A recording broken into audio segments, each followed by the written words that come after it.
ವೀಕ್ಷಕರೇ, ನಟ D boss Darshan ಅವರನ್ನ ನೋಡಲು ಇವತ್ತು ಮತ್ತೆ ದರ್ಶನ್ ಪತ್ನಿ ವಿಜಯಲಕ್ಷ್ಮಿ ದರ್ಶನ್ ಹಾಗೇನೆ ಧನ್ವೀರ್ ಗೌಡ ಜೈಲಿಗೆ ಆಗಮಿಸಿದ್ದು ನಟ ದರ್ಶನ್ ಅವರ ಯೋಗಕ್ಷೇಮವನ್ನ ವಿಚಾರಿಸಿದ್ದಾರೆ ಅಂತ ಹೇಳಲಾಗ್ತಿದೆ.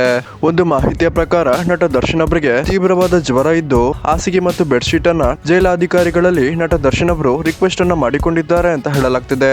ರಾತ್ರಿ ಮಲಗುವಾಗ ನಟ ದರ್ಶನ್ ಅವರಿಗೆ ತುಂಬಾನೇ ಚಳಿ ಆಗ್ತಿದ್ದು ಈ ಕಾರಣದಿಂದ ಪದೇ ಪದೇ ನಟ ದರ್ಶನ್ ಅವರಿಗೆ ಜೈಲಿನಲ್ಲಿ ಹುಷಾರ್ ತಪ್ಪಿದ್ದು ಇದರಿಂದಾಗಿ ತುಂಬಾನೇ ಸಮಸ್ಯೆ ಉಂಟಾಗ್ತಿರುವ ಕಾರಣ ಬೆಡ್ಶೀಟ್ ಮತ್ತು ಬೆಡ್ ಅನ್ನು ಕೊಡಲು ನಟ ದರ್ಶನ್ ಅವರು ಜೈಲಾಧಿಕಾರಿಗಳು ಮತ್ತು ಕೋರ್ಟ್ ನ ಬಳಿ ರಿಕ್ವೆಸ್ಟ್ ಮಾಡಿಕೊಂಡಿದ್ದಾರೆ ಅಂತ ಹೇಳಲಾಗ್ತಿದೆ.